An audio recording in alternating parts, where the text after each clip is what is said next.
ગામડું એ ખોટનો ધંધો અને ખેતી એ નકામો ધંધો એવી જે માણસની માન્યતા છે એની વચ્ચે મારે એક યુવાન મિત્ર પણ ઘરે ગામડામાં જ રહ્યા ન્યાય સિટીમાં નથી રહ્યા. બરોબર જો બાપની ઘીરે મજૂરી કરી હોય અને હારિયામાં ગાડીઓ જોતી હોય આ વિચાર છે ને આ વિચાર જ માણસના પરિવારને તોડે છે.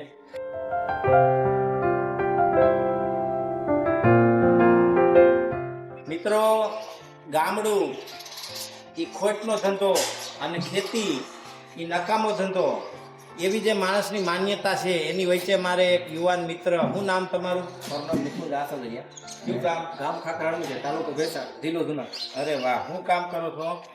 ખેતી કામ કરી છે, 20 વીઘા જમીન છે અને 5 ગાયો રાખી હતી. બહુ સરસ. અને પ્રાકૃતિક ખેતી કરી અને ગ્રાહક સુધી સીધું પહોંચાડવાનો પ્રયત્ન. વાહ, હું શેનું વાવેતર કરો? વાવેતરમાં દર વખતે અલગ અલગ હોય. મગફળી હોય, ત્યાર પછી શિયાળુ પેટમાં હળદર હોય, ધાણા હોય, એવી રીતે અલગ અલગ ખેતી પાક. તુવેર હોય તો તુવેરની દાળ કરીએ, હળદર હોય તો હળદરની પ્રોસેસ ઘરે જ બધી કરીએ, રાતે નજર સામે. અને અમે જ ગ્રાહકને સીધું આપીએ.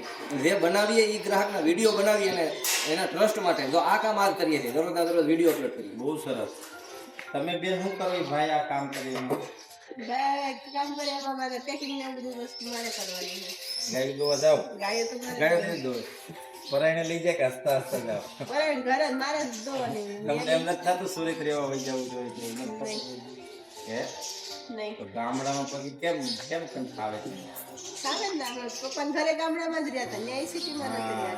બરોબર. જો બાપની ઘીરે મજૂરી કરી હોય અને હારિયામાં ગાડીઓ જોતી હોય આ વિચાર છે ને આ વિચાર જ માણસના પરિવારને તોડે છે અને માણસને ખોટા રવાડે ચડાવે છે. મિત્રો, સહજ ભાવથી વાસ્તવિકતાને સ્વીકારવી અને સહજ ભાવથી પ્રકૃતિની સાથે રહેવું એ સંપૂર્ણ દિવ્ય અને અલૌકિક જીવન કહેવાય. આવા પરિવારોને મારા સાક્ષાત વંદન.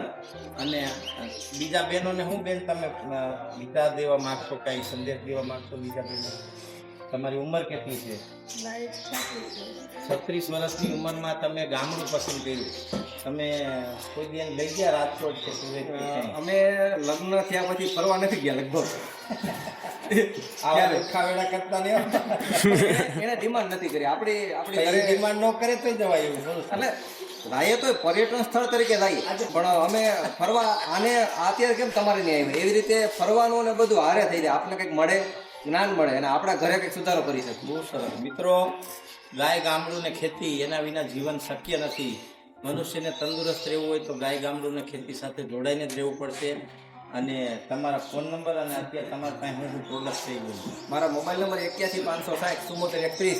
મારી પાસે અત્યારે હળદર અને તુવેર દાળ, ત્યાર પછી મેથી અને સિદ્ધની મસાલા બધા અત્યારે ઉપલબ્ધ હોય. બહુ સરસ.